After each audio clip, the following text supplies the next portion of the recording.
की गेल्या 5 वर्षापासून आम्ही थोडंसं ऑब्झर्वेशन केलं.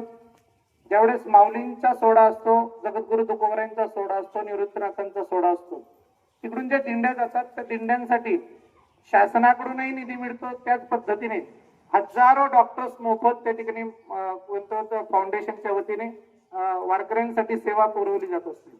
परंतु मी थोडा अभ्यास केला की आपल्या खानदेशातील जे वारकरी पायी जातात त्यांच्यासाठी कुठली सेवा नसते, सोय नसते. मग मी त्याच वेळेस ठरवलं की आपल्या खानदेशातील जे सगळ्या दिंड्या पंढरपूरकडे पायी जात असतात त्यांच्यासाठी काहीतरी सोय व्हायला पाहिजे. म्हणून गेल्या 5 वर्षापासून आम्ही जवळजवळ दरवर्षी 2-2.5 लाखाची औषधी संपूर्ण वारकरी मंडळींसाठी औषध म्हणून मोफत वाटप करत असतो.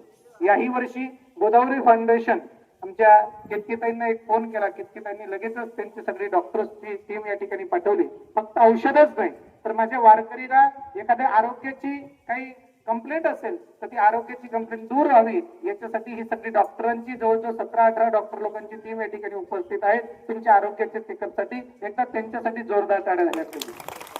टाळ्या वाजवल्या का तर ऐका, तुम्ही पंढरपूरला परमात्म्याला भेटायला जातात, पंढरपूरच्या परमात्म्याला भेटायला जात असतो. परंतु ही लोक किंवा आम्ही फार्मासिस्ट लोक कदाचित, मी तर जातो परंतु आमची फार्मासिस्ट लोक पंढरपूरला कदाचित जाऊ शकत नाही काही लोक. परंतु कदाचित तुमची सेवा करत असताना पांडुरंगाची सेवा केल्याचं पुण्य त्यांना नक्की प्राप्त झाल्याशिवाय राहणार नाही आणि त्यांना तेवढा आनंद झाल्याशिवाय राहणार नाही. कारण त्यांनी तुमची सेवा करावी.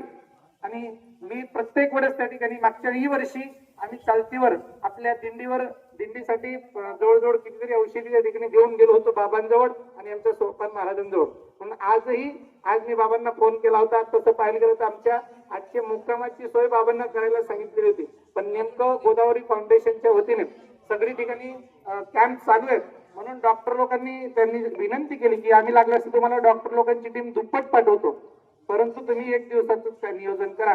म्हणून आम्ही या डॉक्टर लोकांसोबत या ठिकाणी उपस्थित आहोत. तुम्हाला काही कंप्लेंट्स असतील तर आपण त्या ठिकाणी आमच्या डॉक्टर लोकांना सांगावा. त्या कंप्लेंट्स आपल्या दूर होतील. त्याच्यासोबत औषधी आपल्याला काही असेल ते औषधी मोफत या ठिकाणी दिली जाईल. परंतु मी भगवान परमात्म्याला विनंती करतो, समजा तुम्हाला 2 गोळ्या मिळाल्यात ना, तुम्ही एकच गोळी वापरायची. तुम्हाला आजारी असाल, ते काही असेल, डोकं दुखत असेल, हे असेल ते असेल, पण मी भगवंताला विनंती करतो उरलेली 1 गोळी ती तशीच्या तशी पंढरपूर जावी आणि पंढरपूरून तुमच्या घरी जावी. म्हणजे तुम्हाला काहीच टेन्शन होता कामा नये, आरोग्य त्या ठिकाणी ठणठणीत राहावं हीच भगवान परमात्म्याला विनंती करतो. आपल्याला पुनश्च त्या ठिकाणी खूप खूप धन्यवाद देतो. आदरणीय गुरुवर्य गोविंदजी बाबा वरसाडेकर यांनी आम्हाला आपल्याला सेवा करायची संधी आम्हाला दिली. मी गुरुवर्य गोविंद बाबांचे त्या ठिकाणी खूप खूप धन्यवाद देतो. या ठिकाणी संपूर्ण वारकरी मंडळी आहेत त्यांचे खूप खूप धन्यवाद मानतो.